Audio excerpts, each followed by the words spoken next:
Well, hello. It has been a while, especially considering in my last video I was like, I'm gonna start posting more.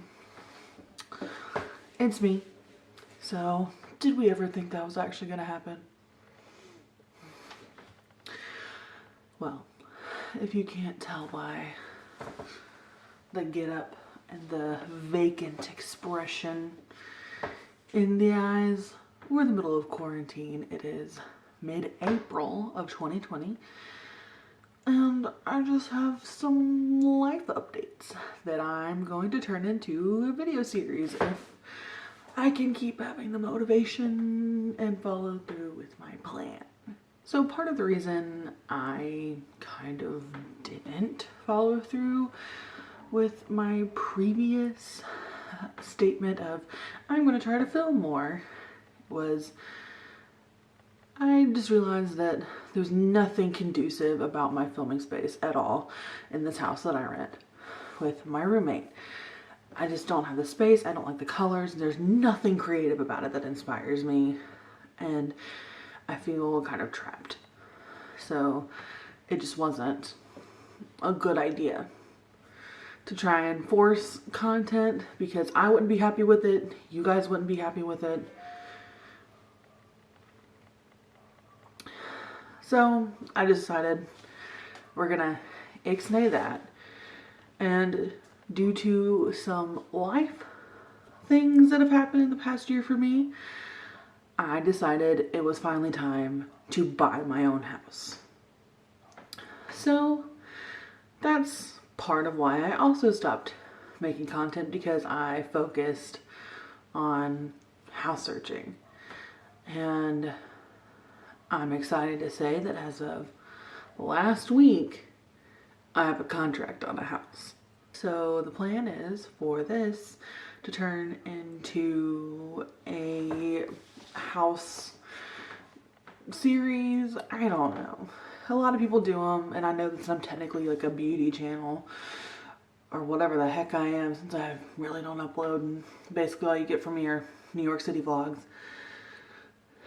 I'm just gonna make whatever content I want, and I am really excited about buying a house and getting to decorate it the way I want, because most of my life I lived in my parents' house, so that limited what I could do. Then I went to college, and dorms limit what you can do in them because, you know, not your property. And then I lived in rentals for all the years since I graduated from college. So this is finally my time to make the changes I want to my living space.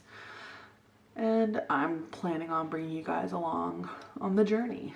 So we'll see what happens from here. We're gonna do one of those cool YouTuber cuts to whatever the next part of this video is, because I honestly don't know right now. Bye. Hey guys, it's a couple days since that last little clip there, and I started packing today. So I haven't gotten a ton done, and my room is a disaster zone. So I'm not going to show you too much, but I'll show you a little bit. Filled up this whole box with like stuff that was decorating my walls, and forgot one thing that's already sealed up and totally full, so that'll go somewhere else. This stuff will get packed at another time, but I just went through all of my K-pop albums and put them in this box. This previously shared room with like books from college and my degree and some other stuff, but I now have enough albums to fill this whole thing, and then there's like more down in this part. So this is what 10 years of mildly collecting K-pop albums looks like. Okay, and then all the books and stuff are gonna go in here. I've already got some in there. Yeah, but this battery's about to die, so I'm gonna charge it and later probably do a time lapse or something for you, or just like another update.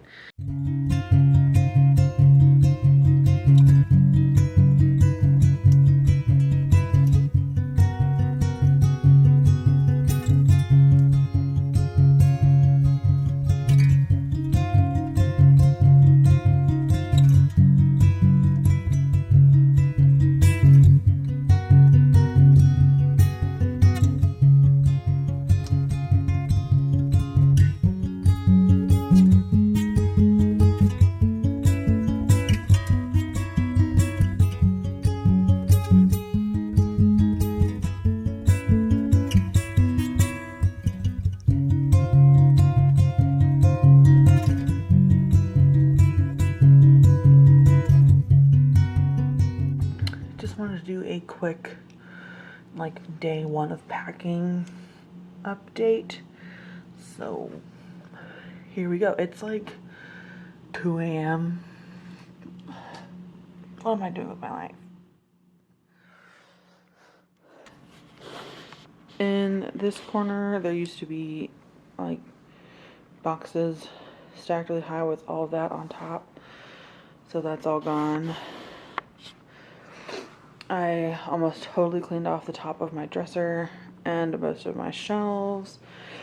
All that's left is like my NCT light stick and a couple of odds and ends, and I have to take those off the wall. Over here is what was my like filming area for like TikTok and where I did my makeup and stuff. So I got the top almost totally cleared off. All of my makeup drawers are empty and all of my other drawers are empty, and there's just like junk over there I need to, oh excuse me, clean up. And then here's my stack of boxes that I feel like I've barely made a dent in because I have so many. This is what happens when you do HelloFresh for several months and you're smart enough to keep all your boxes. I literally have like 3 weeks until I sign on my house and can start moving stuff. But I'm ready to be out now. So tomorrow I'm probably going to tackle my bathroom and obviously like the odds and ends and stuff in here. But I might put off doing clothes until later because I want to go through all of my clothes and find stuff to donate, because I already have like a giant bag in there full of stuff to donate that I just haven't done yet. So we're getting there and it's time to go to bed. Good night. So it's been about a week since the other clips that are in this video, and I haven't done much packing since because I spent this past weekend getting more things that I'm inheriting from my grandmother. So here's some packing footage if you care. Also, happy Star Wars Day and happy birthday to me.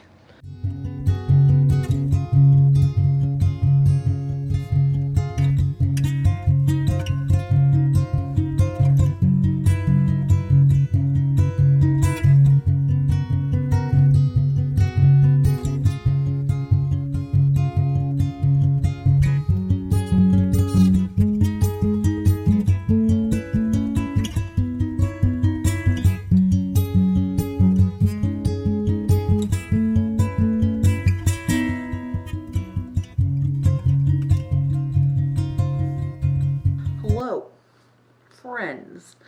So this is the Thursday before I sign on Monday for the house. So I was gonna do just like a little catch up on where the packing situation is. You saw a little bit of that. I was going to show you packing at my dad's house, like going through my childhood room, and forgot my camera. And then once I got all the way up there, I realized I had a grocery order all the way back down here at 4, so I couldn't stay up there as long as I would have liked. So here we are. My room really hasn't changed that much since the last time you guys were in here, but I'll go ahead and show you anyway. So here's some of the boxes that are left. That's my junk box. It's all trash. That has a bunch of other smaller boxes in it, I think, that just wound up holding stuff that hasn't been used yet. And then that's actually a Christmas gift I never put everything up in. And then this is my air mattress. And then this is some of my bathroom stuff. This is another junk box, so ignore her. So that's what most of my room looks like. I still have to take down my marble wall fabric and figure out what to do with that in the new house. But other than that, like, my makeup and work desk is pretty much bare. All the drawers are empty. And then over here, my dresser is cleaned off other than like in odds and ends. Like I forgot I had this pizza banner and found it in my closet. And so it's just sitting there. And then my shelves are cleaned off except for some knick-knack stuff. And then the big achievement is all of my drawers are full. I mean, not full. All my drawers are empty. They're no longer full. So that's the big achievement in my room. So here's our pile. Let me try and adjust this so you can see. Okay. There's my car. This is where my roommate's car used to go. Now, it's where stuff is. You wonder how... You feel like you don't have that much stuff, and then you pack. Put things in perspective. Hey guys! So, it is Sunday, and I close on my house tomorrow. And I can't believe we're here at this point in time where this is happening. So I felt like to beef this video up a little bit, I would share a little bit of my experience.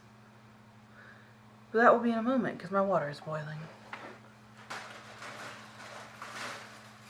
I don't have the typical way of purchasing a house. I didn't save up a lot of money to make a down payment or go through the way you can do it without a down payment that makes your monthly payment super expensive. I inherited the money that I needed for this because of several family deaths that I think I've mentioned on this channel at least once. And so because of that, I was able to finally do this house buying process that I've wanted to do for a couple of years, but just wasn't in the right financial place to do it. This lease ends on the last day of May, so that kind of determined when I started the house buying process. I started looking at houses in like broad strokes in January, so I could see what's available in my area, what parts of town I would potentially want to live in, neighborhoods, what features in a home I want, just all that kind of stuff. Which I already had a little bit of an advantage because my dad and my grandfather used to build houses, so I have a little bit more knowledge than the average person when it comes to homes and around what I should be able to get for a home for a certain price within an area. February is when I actually contacted my real estate agent. So I heard pros and cons for both, but I just knew for me that I would need someone to like hold my hand and walk with me through this beginning process. And so I made sure my real estate agent was someone that I trusted, which can be harder depending on where you live and who you know in town, because my real estate agent is someone that I know personally, that we went to the same university at different times, but we've met through alumni functions and homecoming and stuff.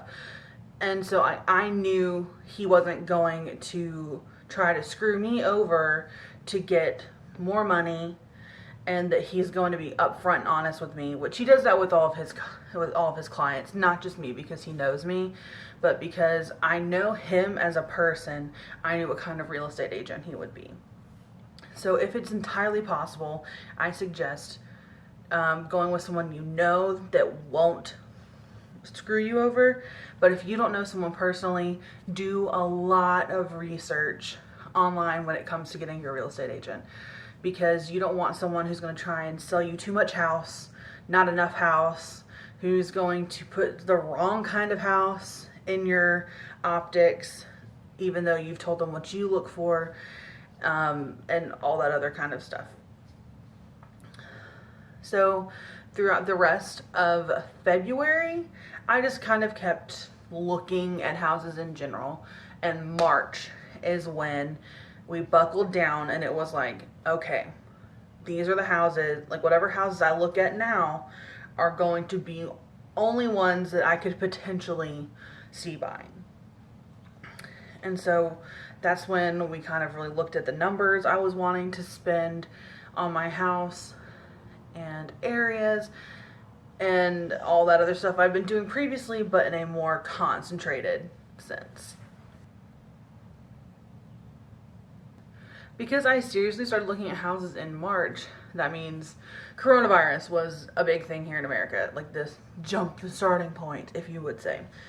At least that we know of.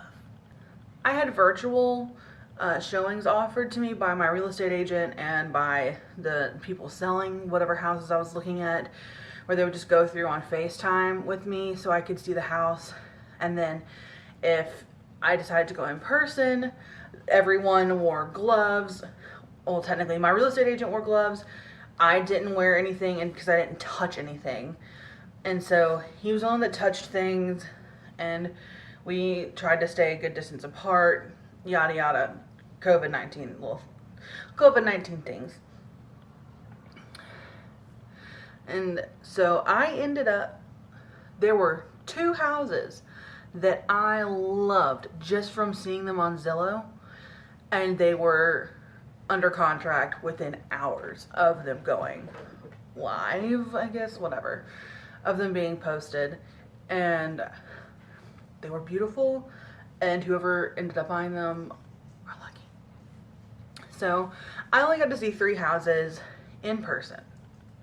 The first one was a good like house to dip my toes in the water per se, because like it had all the features I wanted, but just wrong.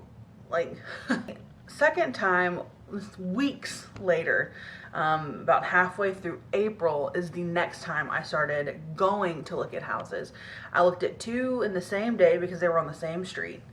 One I'd been looking at on Zillow, was kind of like, okay, well, I guess this is gonna be the house I end up buying, because there's not much else in my price range with what I want. I'm not sure about this house though, but let's go look at it. But my real estate agent talked me into going to see another one on the same street that I had not seen before. I had seen the for sale by owner signs on the street, but couldn't find it because it's a big neighborhood that's confusing. So when we went to the one I had not seen before first. We got there, and as soon as I stepped in the door, I was blown away by this house. It had everything I wanted, with some things that I had not said out loud that I would want, and they were there. There were some like minor things wrong with it. There were some things that I was willing to compromise on, but it was pretty much exactly what I asked for. And it just had a great feeling when you were walking around the house. It just felt good, which was nice considering the first house I went to, it just was like when I went. And so we left that house, went to the third one, which is the one I had seen on Zillow multiple times and looked at a ton. And it had some pros and cons when I was just looking at it online. When we got to the house, it was pretty much nothing but cons.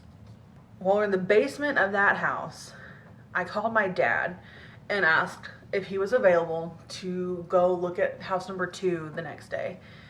And he said yes, and so that's what we did. He looked around with us, didn't see any major red flags. Excuse me. We looked around the house, he didn't see any major red flags, and so I think it was like April 14th, something like that, pulled the trigger and sent in my offer to the homeowners. Tessie. Within an hour, they had accepted my offer, and I was beside myself, because like this is a big step, and it's kind of scary because like I still feel like I'm 22 most days, not 27.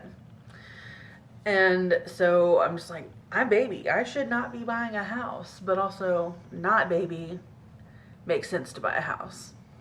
So my real estate agent, after we put the offer in and they accepted it, he asked how I was feeling, and I said scared.